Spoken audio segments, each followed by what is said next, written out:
امام الانبیاء سرور کائنات محمد الرسول اللہ صلی اللہ علیہ وسلم کا ذکر خیر کرنا یہ دنیا اور آخرت کی سب سے بڑی سعادت میں سے ایک بہت بڑی سعادت ہے،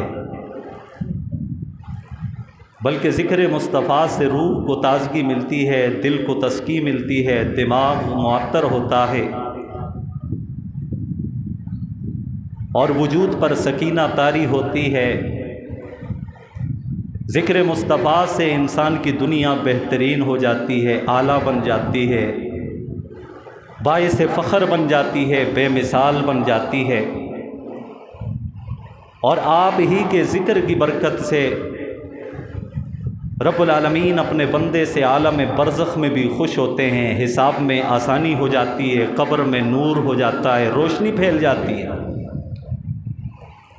جنت کی کھڑکیوں میں سے ایک کھڑکی کھول دی جاتی ہے اور فرشتے اس بندے کو مانوس کرتے رہتے ہیں۔ ذکر مصطفیٰ کی برکت سے حوض کوثر پر محمد الرسول اللہ صلی اللہ علیہ وسلم اپنے مبارک ہاتھوں سے اپنے امتی کو جام پہلائیں گے۔ اسی ذکر کی برکت سے اور آپ کے زندگی اپنانے کی برکت سے پل صراط پر سے بجلی کی طرح پار ہونا مقدر ہوگا۔ غرض یہ ہے کہ اللہ تعالیٰ نے بندوں کے سامنے اس بات کا اعلان کر دیا، من یطع الرسول فقد اطاع اللہ، جس نے میرے محبوب کی اطاعت کی اس نے میری اطاعت کی۔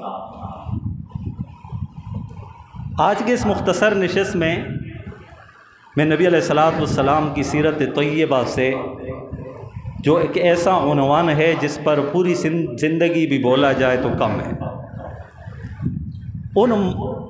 اس عنوان کی جو خوبیاں ہیں اس کو یکجا کرنا، اکٹھا کرنا کسی کے بس کی بات نہیں ہے۔ وہ عنوان کیا ہے؟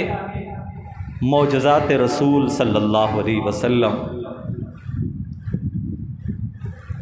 آپ صلی اللہ علیہ وسلم کی ذات بابرکت یہ خود معجزہ ہے۔ صرف آپ کی زندگی نہیں، اگر زندگی میں کہہ دوں تو پھر 63 سال بنے گی، تو پھر وہ ایام بنیں گے، وہ اوقات بنیں گے، وہ مکہ اور مدینے کی زندگی بنے گی۔ زندگی نہیں بلکہ آپ کی ذات بابرکت یہ معجزہ۔ کیا مطلب؟ آپ آئے نہ تھے، آپ سے پہلے آسمانوں پہ آپ کا تذکرہ ہوتا تھا۔ صرف فرشتے تذکرہ نہیں کرتے تھے، خود جبرائیل امین بھی آپ کا تذکرہ کرتے۔ صرف جبرائیل امین اور فرشتے تذکرہ نہیں کرتے تھے بلکہ خود رب العالمین بھی آپ کا تذکرہ فرماتے تھے۔ اسی وجہ سے قرآن مجید فرقان حمید میں 2 قسم کے وعدوں کا ذکر ہے۔ ایک وہ مقام ہے جس میں میں بھی موجود تھا، آپ بھی موجود تھے، عالم ارواح کے اندر، جب روحیں ساری اکٹھے تھیں، میری بھی روح وہاں پر موجود تھی، آپ کی روح بھی موجود تھی۔ اللہ نے ساری روحوں کو بلا کر ان کے سامنے خطاب کیا۔ اللہ پاک نے ارشاد فرمایا، الست بربکم، کیا میں تمہارا رب ہوں؟ ساری روحوں نے بیک زبان ہو کر جواب دیا، قالوا بلا، جی ہاں آپ ہمارے رب ہیں۔ اب سارے بندوں نے عالم ارواح کے اندر اپنے رب سے وعدہ کیا ہے، اللہ کی ربوبیت کا اعلان کیا ہے، اقرار کیا۔ اب کوئی آ کر رب کی نہیں مانے گا نا تو وہ اپنے وعدے سے مکر جائے گا، پیچھے ہٹ جائے گا، تو وعدہ خلاف کی جو سزا ہے وہ اسے ملے گی۔ اور جو اللہ کی ربوبیت کا اب بھی اقرار کرے، اللہ کی توحید کو مان کر چلے، یقیناً اس نے وعدے کا جو اقرار کیا تھا اس کو پورا بھی کیا، اور اس وعدے کے پورا کرنے پر جو اجر و ثواب ہے انشاءاللہ العزیز اس کو ملے گا۔ ایک دوسرا، اللہ رب ذوالجلال نے عرش کے اوپر ایک محفل کو سجایا جس میں سارے نبیوں کو اکٹھا کیا۔ اس میں عام بندے نہیں، میں موجود نہیں تھا، آپ نہیں تھے، سارے نبیوں کو اللہ پاک نے اکٹھا فرمایا۔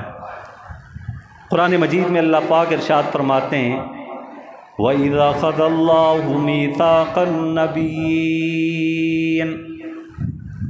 جب اللہ پاک نے نبیوں سے اور رسولوں سے وعدہ لیا، وَإِذَا أَخَذَ اللَّهُ مِيثَاقَ النَّبِيِّينَ لَمَا آتَيْتُكُم مِّن كِتَابٍ وَحِكْمَةٍ، اے رسولوں کی جماعت، میں تمہارے سروں کے اوپر نبوت اور رسالت کا تاج رکھوں گا، تمہیں حکمت اور کتاب عطا کروں گا، تمہارے ہاتھوں پر سینکڑوں معجزات کو صادر کروں گا۔ اے نبیوں کی جماعت، تم ساری کائنات میں سب سے اعلیٰ جماعت ہو، میں تم سے وعدہ لیتا ہوں تمہیں کتاب و حکمت عطا کروں گا۔ پھر اس کے بعد سارے فرشتوں نے، سارے پیغمبروں نے اللہ کی بارگاہ میں عرض کی، یا اللہ یہ تو آپ کا کرم ہے، آپ کی مہربانی ہے، آپ کا لطف ہے کہ ہمیں آپ نے منتخب کیا۔ اللہ فرماتے ہیں صرف اس وجہ سے اکٹھا نہیں کیا، بلکہ ایک اور وجہ ہے جس کی وجہ سے میں نے تمہیں اکٹھا کیا ہے۔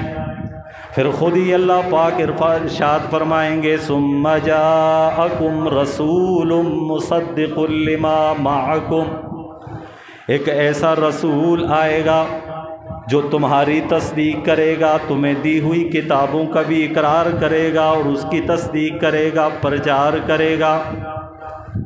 مصدق لما معکم، اے میرے رسولوں اور پیغمبروں، تمہاری ذمہ داری کیا ہے؟ لَتُؤْمِنُنَّ بِهِ وَلَتَنْصُرُنَّ، کہ تم اس ذات پر، اس پیغمبر پر ایمان بھی لاؤ گے اور اس کی مدد بھی کرو گے۔ ایمان لانے کا کیا مطلب؟ اپنی اپنی امتیوں کو جا کر بتلاؤ گے کہ ہمارے بعد ایک رسول آئے گا جو اللہ کا آخری پیغمبر ہوگا۔ محمد الرسول اللہ صلی اللہ علیہ وسلم کے متعلق تورات کے اندر بھی مذکور تھا، زبور و انجیل کے اندر بھی یہ سارے واقعات موجود تھے۔ آپ کی پیشن گوئیاں اللہ پاک نے ساری کتابوں کے اندر ذکر کی اور سارے نبیوں کو بتلایا۔ آخر میں حضرت عیسیٰ علیہ السلام آئے اور آپ نے بھی اپنے بعد نبی علیہ السلام کی بشارت دی۔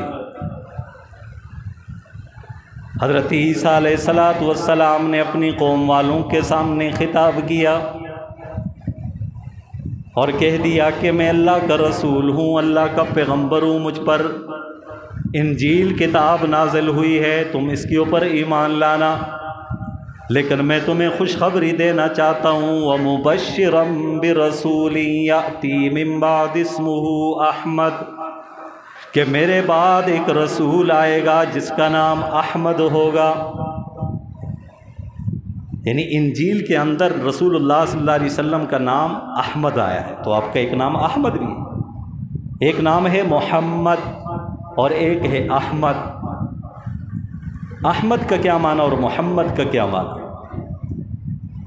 محمد جس کی سب سے زیادہ تعریف کی جائے اسے محمد کہتے ہیں صلی اللہ علیہ وسلم۔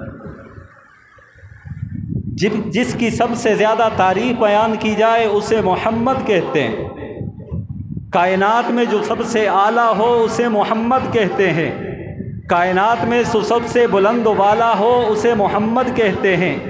تمام نبیوں کا جو سرتاج ہے، تمام نبیوں کا جو سردار ہے، تمام نبیوں کا جو امام ہے اسے محمد کہتے ہیں۔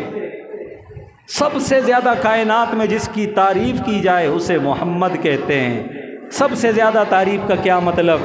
پرندوں کی زبان پر بھی، حجر کی زبان پر بھی، شجر کی زبان پر بھی، جنات کی زبان پر بھی، ملائکہ کی زبان پر بھی، فرشیوں کے زبان پر بھی، اور اسی طرح ناریوں کی زبان پر بھی، نوریوں کے زبان پر بھی محمد الرسول اللہ صلی اللہ علیہ وسلم کی تعریف ہوتی چلی آئی۔ اس وجہ سے اللہ پاک نے آپ کا نام محمد رکھ دیا۔ اور احمد کا کیا معنی؟ جو اللہ کی سب سے زیادہ تعریف کرنے والا ہو، ہاں جس کی تعریف بھی سب سے زیادہ ہو اور اس نے بنانے والے کی سب سے زیادہ تعریف بھی کی ہو، اسے احمد کہتے ہیں۔ سب سے زیادہ اللہ کی حمد بیان کرنے والے، سب سے زیادہ اللہ کی تعریف بیان کرنے والے، آدم علیہ السلام سے لے کر جناب حضرت عیسیٰ علیہ السلام تک سارے نبیوں اور رسولوں نے اللہ کی حمد و ثنا بیان کی، اپنی قوم والوں کے سامنے اللہ کا پیغام رکھا، اور اللہ رب ذوالجلال کی تعریف اپنے اپنے انداز میں، اپنی اپنی زبانوں میں، اپنے اپنے طریقے سے کی۔ کسی نے پہاڑوں میں جا کر رب کی ثنا کو عام کیا، خلوت میں جا کر رب کی تعریف بیان کی، جلوت میں بھی جا کر رب کی تعریف بیان کی، لیکن اللہ پاک نے اپنے محبوب کو نام دے کر کائنات والوں کو بتلا دیا ہے کہ روئے زمین پر سب سے زیادہ اگر کسی نے میری تعریف کی ہے تو وہ احمد صلی اللہ علیہ وسلم ہے، سب سے زیادہ تعریف کرنے والا۔ تو آپ کا نام انجیل کے اندر احمد تھا، پچھلی ساری کتابوں میں آپ کے تذکرے ہیں۔ اگر میں یہی بات لے کر رہوں تو اسی پر سارا جمعہ گزر جائے گا۔ جو عنوان میں شروع کرنا چاہتا ہوں وہ معجزات کا ہے، چند معجزات آپ کے سامنے ذکر کروں گا۔ تو آپ کی ذات بابرکت جو ہے وہ پورا کا پورا معجزہ ہے۔ آپ آئے نہ تھے تو آپ کا ذکر نبیوں کی جماعت میں اللہ نے کیا تو یہ بھی معجزہ تھا۔